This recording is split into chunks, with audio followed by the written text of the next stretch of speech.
Hari Om Om zoom स्वाहा ओम भूर्भुवः स्वाहा ओम त्र्यंबकं यजामहे सुगन्धिं पुष्टिवर्धनम् उर्वारुकमिव बन्धनान् मृत्योर्मुक्षीयमामृतात् ओम स्वाहा भुवः भुः ओम स्वाहा जूम ओम ओम श्री महाकालेश्वराय नमः श्री नीलकंठेश्वराय नमः श्री काल भैरवाय नमो नमः।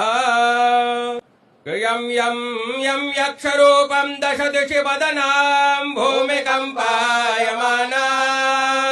सं सं संहारमूर्तिं शिरमुकुटजटा शेखरां चन्द्रबिम्बां दं दं दं दीर्घकेशं विकृतनखमुखां चोर्ध्वरेखा कपालां पं पं पं पापनाशं प्रणत पशुपतिं भैरवां क्षेत्रपालां।